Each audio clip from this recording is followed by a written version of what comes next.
اما بعد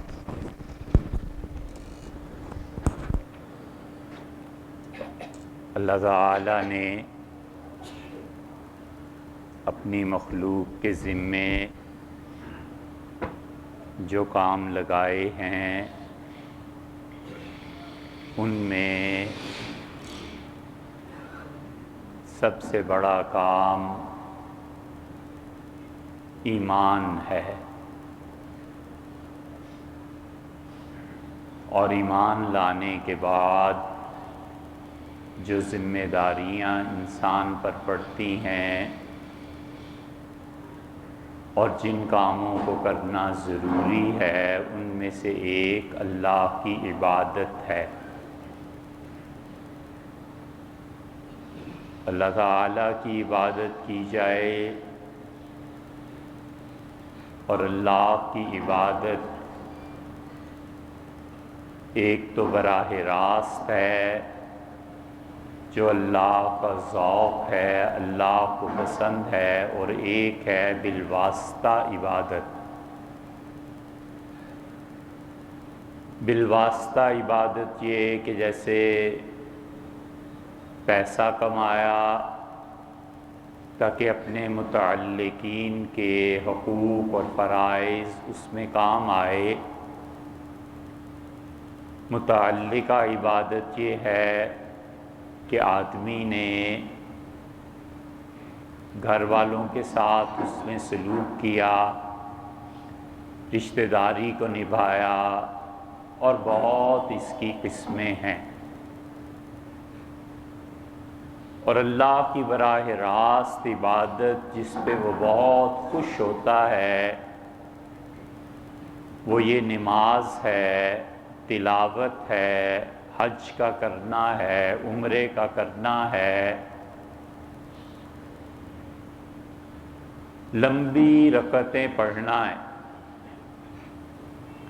دیر تک رکوع اور سجدے میں جھکنا ہے۔ انسانی بے بسی کی سب سے بڑی حالت سجدے میں گر جانا ہے۔ نہ آنکھوں سے نظر آئے گا اور نہ آدمی اس عالم میں صحیح طرح بول سکے گا، کوئی آ کے مار دے تو پتہ ہی نہ چلے۔ سجدے میں اتنی بے بسی انسان پر طاری ہو جاتی ہے، لمبے سجدے کرنا۔ رات کو اپنے کاموں سے فارغ ہو کر اللہ کہتا ہے کہ وَسَبِّحْهُ لَيْلًا طَوِيلًا، اور رات کو دیر تک، رات گئے تک سبحو، میری تسبیح بیان کرو۔ سونے سے پہلے 100 مرتبہ، 10 مرتبہ، 1000 مرتبہ، ایسے لوگ دیکھے جو 10 ہزار مرتبہ رات سونے سے پہلے سبحان اللہ پڑھتے تھے۔ اللہ کہتا ہے وَسَبِّحْهُ لَيْلًا طَوِيلًا، اور رات گئے تک میری عبادت کرو، مجھے پکارو، میری پاکیزگی بیان کرو۔ مثنوی میں مولانا روم نے اللہ کی تسبیح کے بارے میں جو کہا ہے بس اب اس سے زیادہ بات نہیں ہو سکتی۔ مولانا نے کہا کہ اللہ کہتے ہیں یہ جو تم سبحان اللہ کہتے ہو کہ اللہ پاک ہے، تو اللہ نے فرمایا کہ میری ذات ہمیشہ پاک ہی رہی ہے، یہ تسبیحیں تمہیں پاک کرتی ہیں، مجھے کوئی فرق نہیں پڑتا، اس تسبیح سے تم پاک ہوتے ہو۔ اللہ فرماتے ہیں لیلاً طویلا، رات کے بہت دیر تک عشاء کے بعد میری تسبیح بیان کرتے رہو۔ سبحان اللہ کی تسبیح ہے، پڑھے روز رات سونے سے پہلے 1000 بار، 10,000 بار، اور بچائے اپنے آپ کو فضول کاموں سے۔ پوری شامیں سیاسی تبصرے اور پروگرام دیکھنے میں گزرتی ہیں، نکالے اپنے آپ کو اس زندگی سے اور اللہ کی تسبیح کرے جو قبر میں نور بن جائے اور جو اللہ کے ہاں پاکی کی حالت میں لے جائے۔ اسی لیے رسول اللہ صلی اللہ علیہ وسلم نے فرمایا کہ جو شخص وضو کی حالت میں مرتا ہے، وضو کر لیا، بستر پہ لیٹ گیا، مریض تھا، موت آ گئی، ہنستے کھیلتے موت کے منہ میں چلا گیا، اور وضو کر کے لیٹا تھا، تو اب قیامت میں اللہ کے ہاں ایسے ہی باوضو پاک اٹھایا جائے گا۔ اسی لیے رسول اللہ صلی اللہ علیہ وسلم نے فرمایا رات سونے سے پہلے وضو کر کے سویا کرو۔ بستر پہ چلا جائے پھر نہ بھی وضو رہے تو بھی ٹھیک ہے کہ اس نے اپنی استطاعت کے مطابق کام کیا۔ اللہ کہتا ہے کہ رات گئے تک دیر ہو جائے، اور پھر کہتا ہے وَإِدْبَارَ النُّجُومِ، اور جب ستارے پلٹ جائیں اس وقت مجھے یاد کرو، سحری کے وقت۔ پھر کہتا ہے کہ نماز پڑھو، قوموا للہ قانتین، کھڑے رہو اللہ کے سامنے بہت دیر تک۔ رسول اللہ صلی اللہ علیہ وسلم نماز پڑھتے تھے، اور پڑھتے ہی نہیں تھے، پڑھاتے تھے۔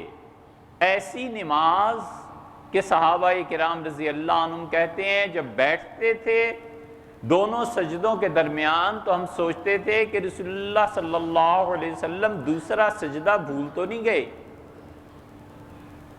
اور جب کھڑے ہوتے تھے رکوع سے تو اتنی دیر تک کھڑے رہتے تھے کہ ہم سوچتے تھے کہ کہیں ایسے تو نہیں ہے کہ لقمہ دینا پڑے، اور رسول اللہ صلی اللہ علیہ وسلم سجدے میں جانا بھول گئے۔ اتنی طویل نمازیں۔ اس لیے یہ نہیں ہو سکتا کہ آدمی سارے کاموں کو جمع کر لے، سیاسی تبصرے بھی سننا ہے، اس پہ بحث بھی کرنی ہے، اور کیا کیا سیاپے کرنے ہیں، اور بیکار فضول ان آراء سے اور مباحث سے نہ حکومتوں نے بدلنا ہے، نہ کسی نے سننی ہے، نہ کوئی اور بات ہے۔ ہاں یہ سب چھوڑ دے اور سیاست کے شعبے میں چلا جائے، چلو وہ ٹھیک ہے، لیکن عمومی طور پر غفلت، اور اس غفلت کے نتیجے میں کہتا ہے سچ بولتا ہوں۔ آدمی جو سچ اس لیے بولتا ہے کہ دوسرے کو رسوا کرے اور اپنی بڑائی بیان کرے، تو یہ سچ شرک کے شعبوں میں سے ایک شعبہ ہے۔ ہر وہ سچ جس سے اپنے نفس میں تعلی پیدا ہوتی ہے اور دوسروں کی تحقیر لازم آتی ہے، اس کا مطلب یہ ہے کہ یہ اپنے نفس کو اللہ کا شریک بنا رہا۔ کبھی وہ سچ نہیں بولنا چاہیے جس سچ کی وجہ سے اپنے اندر کبر پیدا ہو۔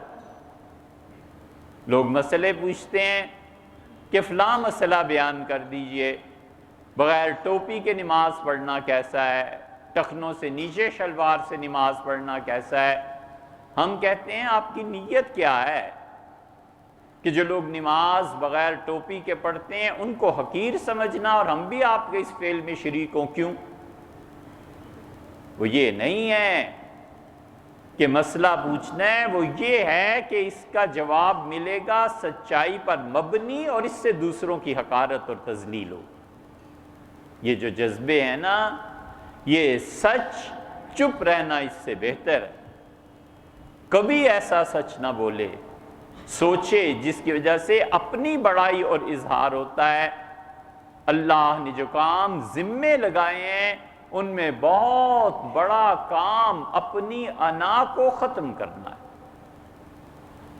یہ عبادت جھکاتی ہے، یہ نماز جھکاتی ہے، یہ لمبے سجدے اور رکوع کرنا اور اللہ کی تسبیح بیان کرنا اور اللہ کی حمد بیان کرنا نفس پہ چوٹ پڑتی ہے۔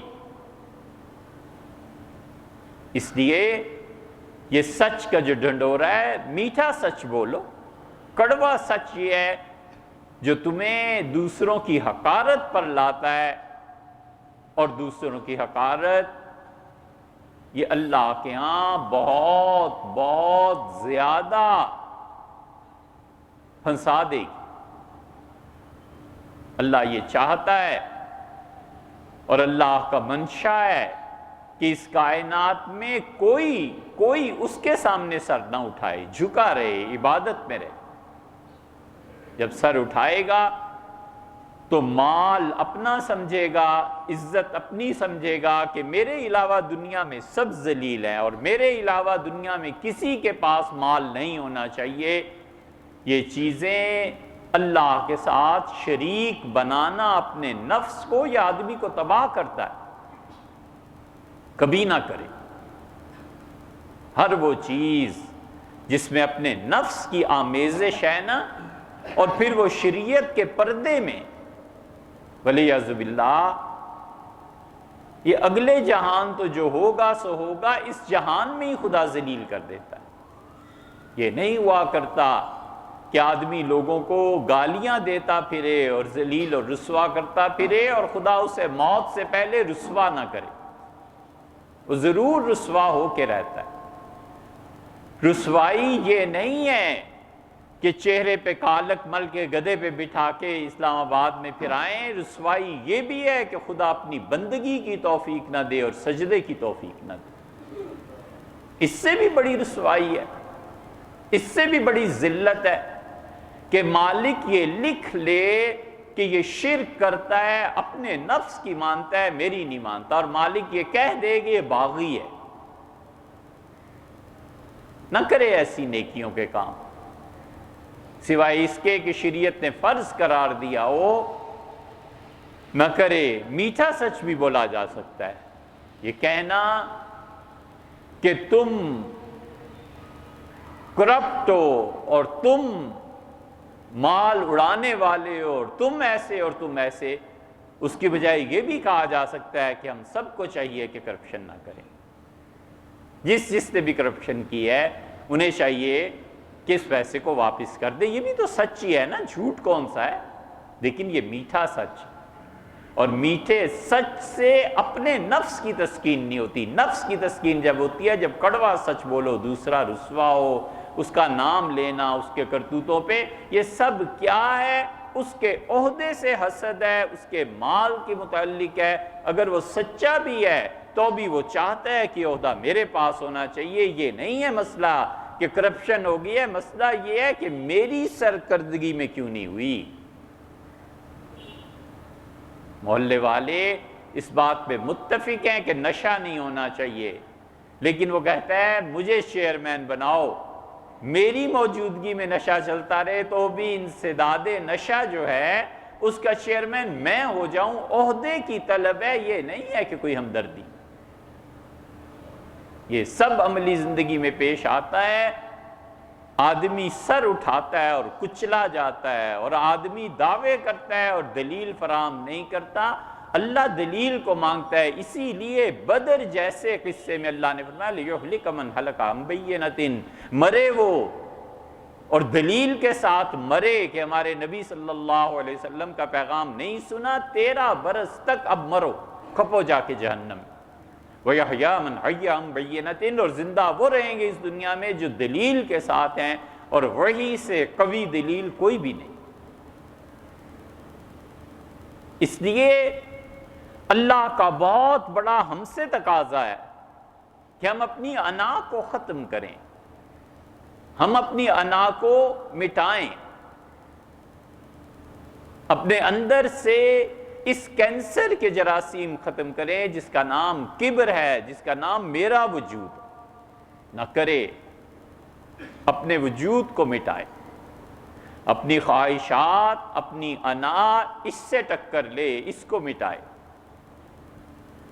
اور جس معاملے میں بھی اللہ نے فوقیت دی ہے اور جو چیز اللہ نے دی ہے بس اس پہ اللہ کا شکر ادا کرتا رہے۔ وہ تواضع جو حقیقت کے خلاف ہو وہ بھی جھوٹ ہے۔ اللہ نے ہر آدمی کو کسی نہ کسی میدان کی صلاحیت دی ہے، اس میدان میں دعوے کی بجائے اللہ کا شکر ادا کرے کہ اللہ تیرا شکر ہے، تو نے یہ توفیق بخشی ہے کہ میں ایک عمارت ڈیزائن کروں، اللہ تیری مہربانی ہے، آپ نے توفیق بخشی ہے کہ میں اپنے دماغ کو، صلاحیتوں کو استعمال کر کے سرمائے میں بڑھوتی کروں، اللہ تیرا احسان ہے، تو نے توفیق بخشی ہے کہ لوگ میری طرف رجوع کرتے ہیں، ہر بات پر اللہ کی طرف رجوع کرے۔ اسی لیے حضرت سلیمان علیہ السلام کی سلطنت، اللہ نے کہا، ہم نے کہا اے سلیمان ہم تمہیں اختیار دیتے ہیں، فَمْنُنْ أَوْ أَمْسِكْ، لوگوں پر احسان کر، ان کو کھانے کو، ان کی ضروریات زندگی کو دے، خرچ کر اپنی رعایا پہ، اور یہ کہ تم اپنے پاس اس مال کو سنبھال کے رکھو، کسی کو نہ دو بغیر حساب۔ سلیمان تم سے حساب ہی نہیں لینا۔ اس کے باوجود اللہ کہتا ہے کہ اواب، بار بار میری طرف رجوع کرتا تھا، بار بار مجھے یاد کرتا تھا۔ اصل چیز اس اپنی انا کو مٹانا ہے، اپنے لیے یہ سمجھنا کہ میرا کوئی محاسبہ نہیں ہوگا۔ سیدنا عمر رضی اللہ عنہ کہتے تھے اپنا احتساب کرتے رہو قبل اس کے کہ اللہ تمہارا حساب لے، کوئی چیز اس سے چھپی ہوئی نہیں، کوئی بات اس سے پوشیدہ نہیں۔ اس لیے اللہ کی عبادت، دیر تک اللہ کو یاد کرنا، ادبار السجود، اللہ نے کہا جب تم سجدوں سے فارغ ہو جاؤ تو بیٹھ کے مجھے یاد کرو۔ آپ آرمی کی کسی مسجد میں جائیں، کینٹ میں جائیں، کہیں بھی، تو یہ جو آفیسرز ان کے نماز پڑھتے ہیں، جو ہی نماز ختم ہوئی 5 منٹ نہیں لگنے اور مسجد خالی، ایک دم سے بھاگتے ہیں۔ یہ عملاً جا کے دیکھ لیں، امام کیا مجال ہے کہ 1 منٹ لیٹ ہو جائے، یہ سب چیزیں وہاں ہوتی ہیں۔ اور اللہ کیا کہتا ہے؟ اللہ کہتا ہے ادبار السجود، جب ہمیں سجدے کر لو، فارغ ہو جاؤ، سنتیں پڑھ لی، نفل پڑھ لیے، اب اللہ کہتا ہے بیٹھ کے مجھے یاد کرو، کچھ دیر، 2 منٹ، 3 منٹ، 5 منٹ، اللہ کہتا ہے مجھے یاد کرو۔ حضور اقدس صلی اللہ علیہ وسلم اللہ کو یاد کرتے تھے، عصر کی نماز سے لے کر مغرب تک صحابہ کرام رضی اللہ عنہ اللہ ہی کو یاد کرتے۔ اسی لیے حنفی فقہا کے نزدیک عصر کا اصل وقت یہ ہے کہ غروب سے 1 گھنٹہ پہلے اذان دی جائے، 5:15 بجے فرض کر لیجئے کہ مغرب ہوتی ہے، 4:15 بجے عصر کی اذان دی جائے، 10-15 منٹ نماز میں لگ گئے، پون گھنٹہ باقی رہ گیا، اس پون گھنٹے میں بیٹھ کے اللہ کو یاد کرے مغرب تک۔ اللہ فرماتے ہیں قبل غروبہا، سورج کے اترنے سے، ڈوبنے سے، غروب آفتاب سے قبل بیٹھو اور مجھے یاد کرو۔ قوموا للہ قانتین، کھڑے رہو اللہ کے سامنے دیر تک ہاتھ باندھ کے۔ اللہ کہتا ہے دیر تک کھڑے رہو میرے سامنے ہاتھ باندھ۔ وہ شہنشاہ ہے، وہ بادشاہ ہے، اس کے لیے تعریف ہے، اللہ کے لیے توصیف کے جملے کہنا کہ اللہ آپ بڑے ہیں، اللہ پروردگار عالم ہے، اے اللہ تو ساری کائنات کو رزق دیتا ہے، اے اللہ تو سارے جہانوں کو پالنے والا ہے، اے اللہ تو ہی ہے جس کے قبضے میں انسانوں کی موت اور زندگی ہے۔ اس طرح کے جملے اللہ کے لیے بیان کرنا، اللہ کی تعریف پر مشتمل جملے بیان کرنا، یہ شریعت میں مطلوب ہے، مقصود ہے۔ اسی لیے رسول اللہ صلی اللہ علیہ وسلم نے فرمایا تم میں سے جو شخص اللہ کی تعریف کرتا ہے اللہ اس سے خوش ہوتا ہے۔ یہ ضروری تھوڑا ہی ہے کہ آپ عربی جانیں اور عربی میں، جو واجب عبادات ہیں وہ عربی میں، جیسے نماز عربی میں ہے، یہ تو واجب فرض ہے نا۔ اس کے علاوہ اللہ کے لیے جملے سوچے، اللہ کا شکر ادا کرے، اس کی تعریف کرے۔ کب؟ فرمایا ادبار سجدوں کے بعد، اور فرمایا سورج کے ڈوبنے سے پہلے اور سورج کے چڑھنے سے پہلے سارے کاموں کو چھوڑ کر خالص اللہ کی عبادت کرنا۔ تابعین کہتے ہیں کہ صحابہ کرام رضی اللہ عنہم کے دور میں ہم جب مسجد میں جاتے تھے مغرب کی نماز میں پڑھنے تو وہ مسجد ایسے گونج رہی ہوتی تھی اللہ کے ذکر سے جیسے مکھیاں شہد کی بنبناتی. ان کا ہر کوئی اللہ کو یاد کر رہا ہوتا، ہر کوئی اللہ کی تسبیح بیان کر رہا ہوتا. اس لیے اللہ کی تسبیح یا تو اس آدمی کا حال ہو جائے بہت مشکل، بہت مشکل.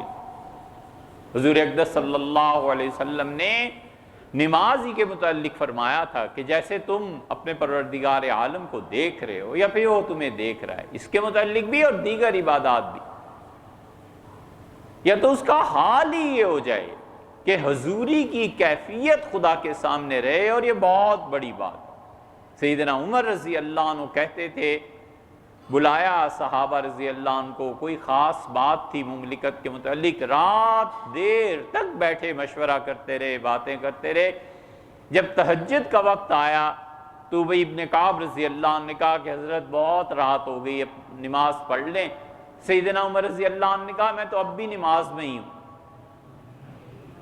یعنی اللہ کی حضوری کی کیفیت ختم ہی نہیں ہوئی، ہوتی ہی نہیں تھی. یہ کرنے کے کام ہیں عملی زندگی میں کہ آدمی اس کو کرے، اللہ کو یاد کرے 100 مرتبہ، 50 مرتبہ، 10 مرتبہ، 1 مرتبہ بھی. لیکن جب شروع کرے تو پھر موت تک چھٹنی نہیں چاہیے، آخری دن بھی اسے پورا کرے. رسول اللہ صلی اللہ علیہ وسلم کے متعلق آتا ہے ادوما سے، عائشہ رضی اللہ عنہ کہتی ہیں کہ عمومی طور پر جس عبادت کو آپ شروع فرما دیتے تھے پھر اسے چھوڑتے نہیں تھے. یہ کام کرنے کے ہیں، اپنی انا کو مٹانا، اپنی ضد کو ختم کرنا، اپنے نفس سے ٹکرانا اور نفس کی بجائے اللہ سے تعلق جوڑنا. حضور اقدس صلی اللہ علیہ وسلم نے اسی لیے فرمایا تھا کہ لوگو تمہاری 2 خواہشات دنیا کو اتنا برباد کرتی ہیں کہ بھوکے بھیڑیے اگر بکریوں کے ریوڑ میں چھوڑ دیے جائیں تو بکریوں کو اتنی چیر پھاڑ نہیں کرتے جتنی تمہاری 2 خواہشات دنیا میں برباد کرتی ہیں، معاشرے کو بھی، سوسائٹی کو بھی اور تمہیں بھی. ایک مال کی حرص کہ مال بڑھے یہ حرص، اور دوسرے نے فرمایا عزت کی تلاش. عزت کی تلاش کے معنی یہ نہیں ہے کہ آدمی اپنی عزت محفوظ رکھے، لیکن اپنی عزت کی خاطر دوسروں کو ذلیل کرنا. ہر وہ عزت جس کی بنیاد دوسروں کی ذلت پہ مبنی ہے خدا دونوں جہانوں میں اسے ذلیل کرے گا. ہر وہ عزت جس کی بنیاد دوسروں کو ذلیل کرنے پہ رکھی جائے اللہ دونوں جہانوں میں اس پہ حساب لے گا. ہر وہ عزت جو دوسروں کو ذلیل جان کے اپنے نفس کی تسکین کے لیے حاصل کی جاتی ہے، یاد رکھو دنیا میں مرنے سے پہلے پہلے خدا ذلیل بھی کرے گا، اور وہاں یا خلد فیہ مہانا، اللہ نے کہا ہم اسے جہنم میں رکھیں گے ذلیل کر کے. اللہ سمجھنے کی توفیق.